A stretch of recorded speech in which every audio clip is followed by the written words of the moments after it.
Very good morning to all my dear students. Welcome to St. Dungeons Public School Bagpat online economics classes. As you know that we are working from our home. So my dear students, today we are going to discuss chapter number 1, Indian economy on the eve of independence, and which is from Indian economy book. As you know that in my previous video we have discussed chapter number 9, excess demand and deficit demand, which is from macroeconomics book. But see, now in this chapter we will try to understand different aspects of Indian economy, different aspects of Indian economy on the eve of independence, and or you can say like this, in this chapter we will try to understand means what was the condition of Indian economy on the eve of independence, Indian economy on the eve of independence. And you know that Indian economy consists different types of sectors like primary sector, secondary sector, tertiary sector, foreign sector, and population. So means Indian economy consists means different kinds of things. But first of all, today we are going to discuss what was the characteristics or features of Indian agriculture. Indian agriculture means agriculture relates to primary sector. Agriculture relates to primary sector. See, now so we can say like this, what was the condition of in this chapter, you can say today we are going to discuss what was the condition of India's agriculture sector. What was the condition of India's agriculture sector on the eve of independence, or you can say what was the characteristics or features of Indian agriculture on the eve of independence. See, now agriculture is a occupation. You know that agriculture is like a occupation. See, now subsistence occupation.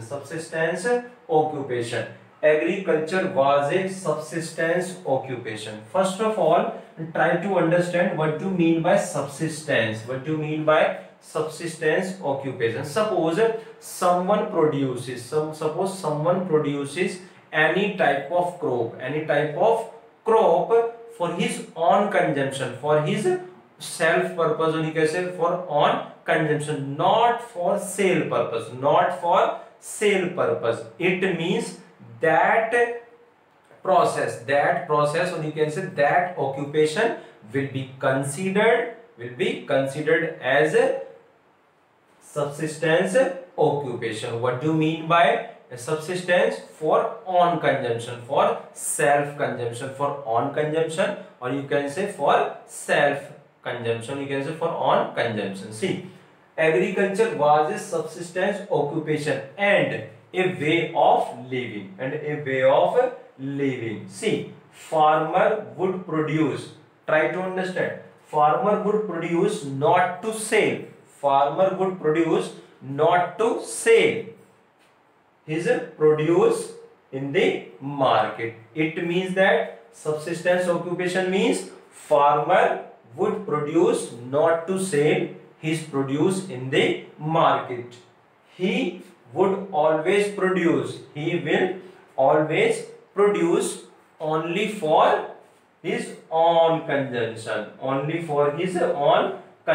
So farmer became more poorer. Poor mean, see, what do you mean by, see this? So farmer became more poor. Suppose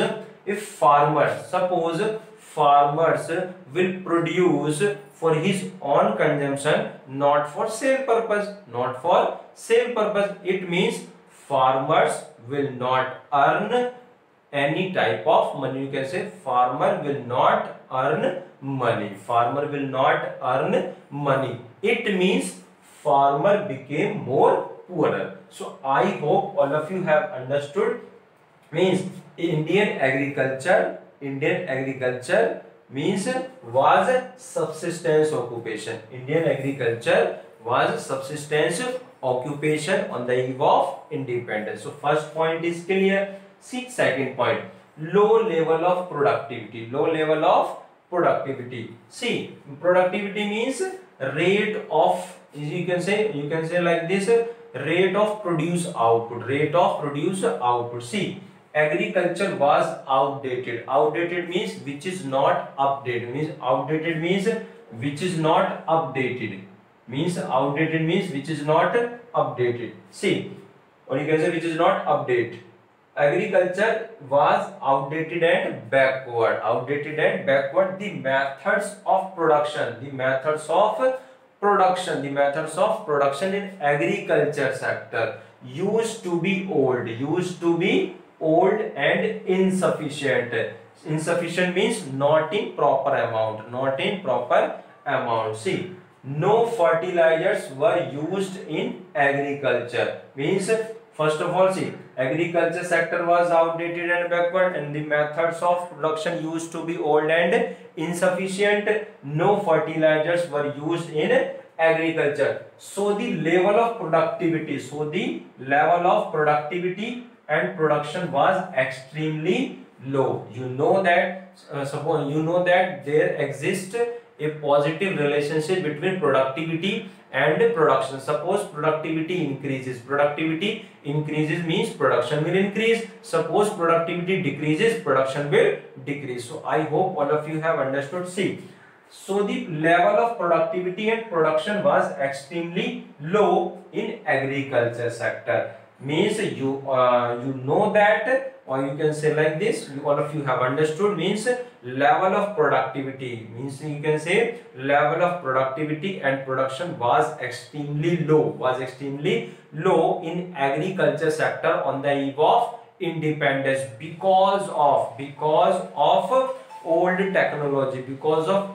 technology and insufficient resources. Because of old technology and insufficient resources, and you can say like no fertilizers were used in agriculture. So I hope all of you have understood. Means you can say level of productivity and production was extremely low in agriculture sector on the eve of independence. See, third point, heavy dependency on rainfall. It means that on the eve of independence, agriculture sector was totally dependent on rainfall. It means good rainfall means good production, bad rainfall means bad production. Again I am repeating, on the eve of independence the agriculture sector was totally dependent on rainfall. It means good rainfall means good production, bad rainfall means bad production. What do you mean by this? Because see, no efforts were made by the British government.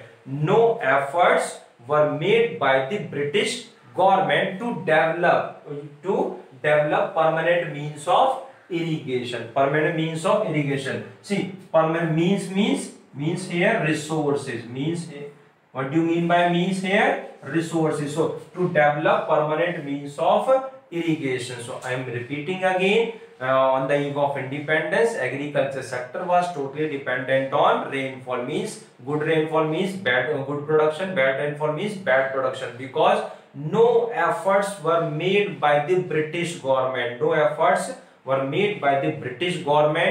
To develop the permanent resource of irrigation. So I hope all of you have understood all these 3 points. So please pause the video and note down this. See, fourth part of this question means landlord-tenant relation. Tenant means farmer. Or you can say landlord-tillers relation, or you can say landlord-farmers relation. So tenant means farmer. See, during the British rules, the owner of land means landlord. The owner of land means landlord were not the actual tiller. Means you can say like this, during the British rule, the owner of land were not the actual farmer, during the British period. You can say like this, and were not the actual farmers of the soil.